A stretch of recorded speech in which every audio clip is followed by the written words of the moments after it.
So you can see the moon glow and the shadow violet doing interesting things here. There's not much happening with the rose of ultramarine yet, or the cascade green. The serpentine is already separating. It's beautiful. These three are gorgeous. So let's take first the cadmium yellow.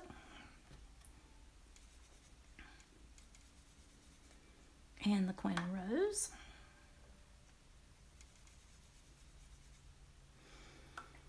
Let's try not to contaminate that yet. Okay, let's see what we get. A nice little orange. That's pretty much what you would expect.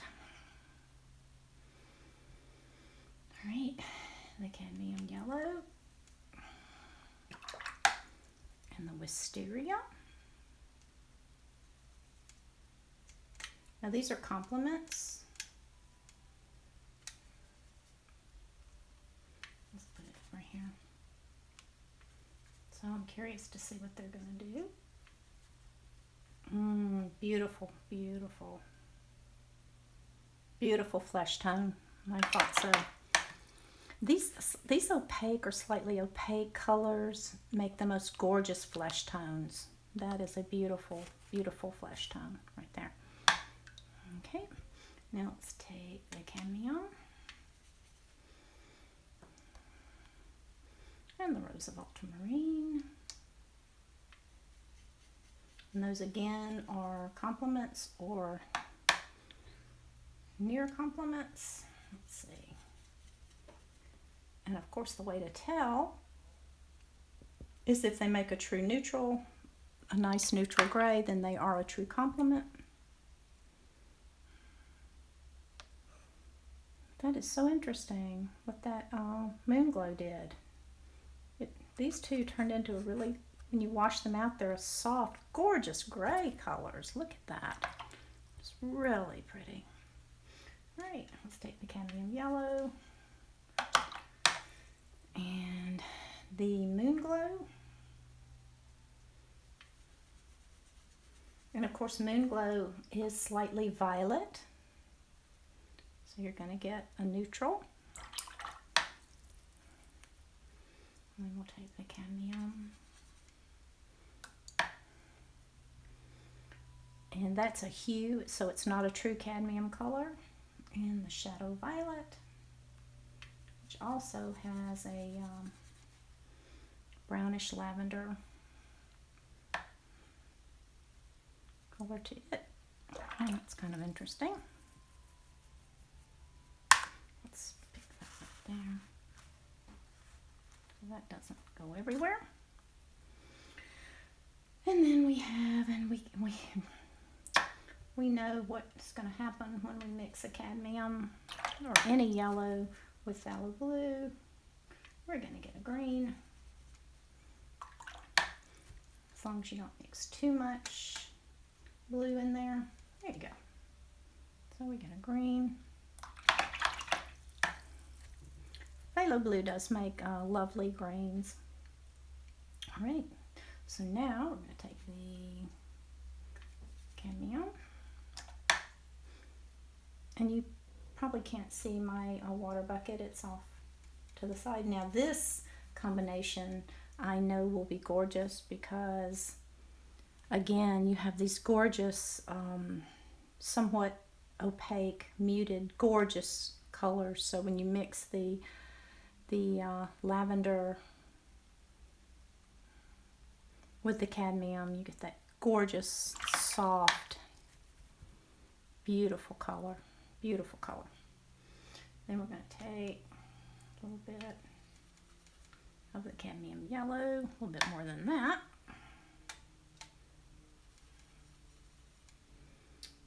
And I guess cascade green is next. Okay, so. And you just get a yellow green, which there's no surprise there. Now let's take the cadmium yellow and the serpentine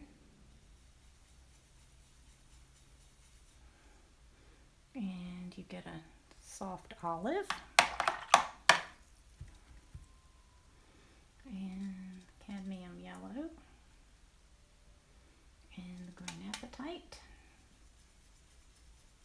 a soft green there.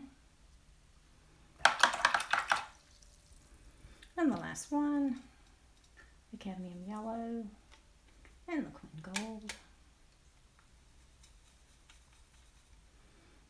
That's a lovely earthy orange. Okay, all right. Let's clean up our palette. This is a little flimsy. But this feels nice. And it didn't stain. Well, it did a little bit. Phthalo blue is going to stain your palette. If you don't want your palette stained, don't put the staining colors in your palette, like the phthalos, because they will stain your palette. All right. So now we're on the quinacridone rose row. Let me miss these a little bit, and let's see if that doesn't do better. You really have to, this is watercolor, you have to wet your paints. So let's just put out some Quin Rose, make our life easier. And so we don't have to, we can go a little bit faster here. You can see that Quin Rose is a staining color. Okay, I'm going to put that with a little bit. And generally what I do on this row is I use primarily the Quin Rose a bit stronger, and then I use these colors a bit softer. So we get a variation in colors so that I don't have two of the same combinations on my chart. I'll show you what I mean with that. So next time I'll do the, well, we've already put the Quin Rose in. So next will be the Wisteria and the Quin Rose, but it'll be mostly Quin Rose. And just a little Wisteria. And that's a pink right there. That is a pink. And the next is the Quin Rose and the Rose of Ultramarine.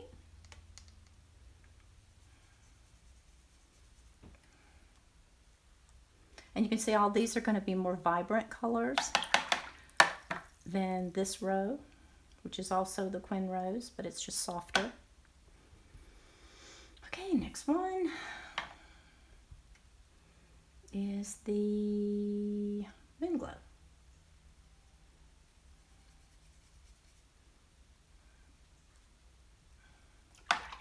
Maybe just a nicer version of that. The next one is the Shadow Violet.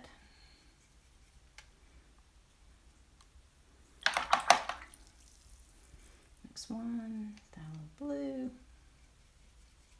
And because the Phthalo Blue is such a powerful color, you're going to have a little bit more in there, but it does make gorgeous, gorgeous violets. Next one is the Lavender. Let's mix that with just a little bit over here. That is a gorgeous combination right there. Lavender is one of my favorite mixing colors. It's just beautiful.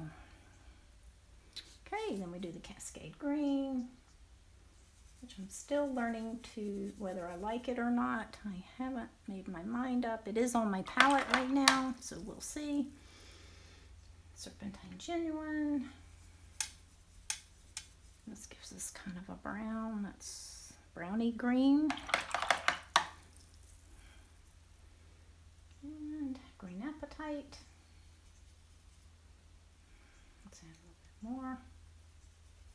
Should give us a nice brown. And it does. Quin Gold. Ooh, that's beautiful. Quin Gold is a beautiful mixing color.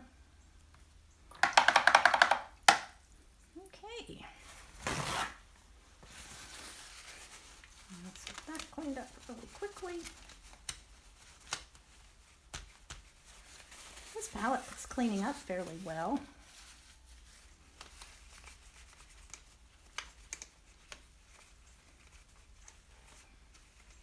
And it's not staining, which is a nice surprise. That's really nice. Nice little palette. I'm pleased with that. Now we're on to the Wisteria. And if you find this video too long, just fast forward it. And you can see basically the mixes without having to listen to me.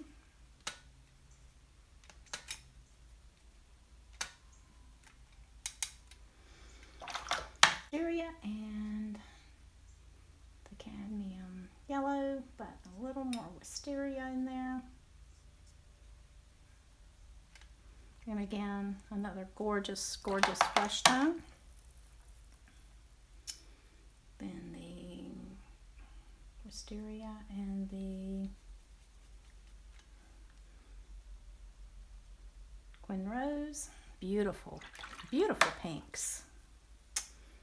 And the Rose of Ultramarine and Wisteria. You're not going to get any dramatic mixes when you mix two violets together. You get a slight variation in temperature. Okay, and the Moonglow.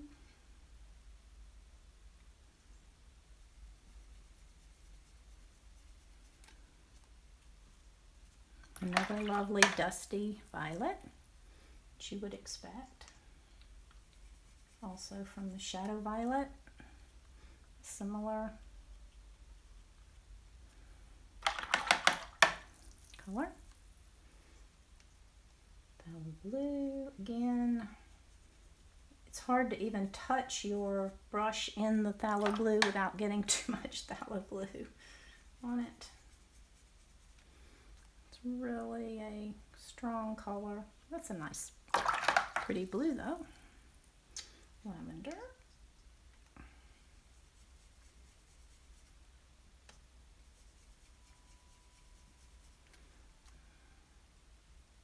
It's easy to lose your place in these. So we get a darker version of the lavender, which is nice. I like that combination.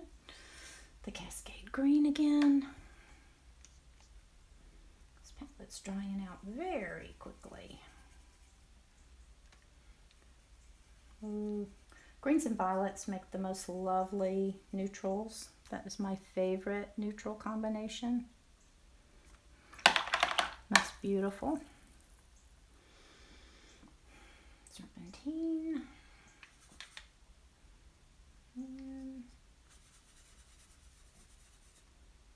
yeah, I didn't think that one would be very nice neutral though. That'd be nice for sand. And these paints are drying out very quickly. Here. Okay, let's clean this up a little bit.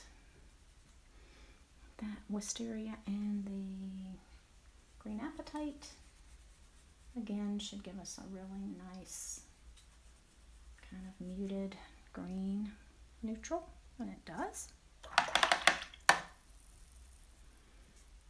And gold. Wisteria. I think everything mixed with Quin Gold is beautiful. I don't think Quin Gold can make an ugly color, honestly. All right.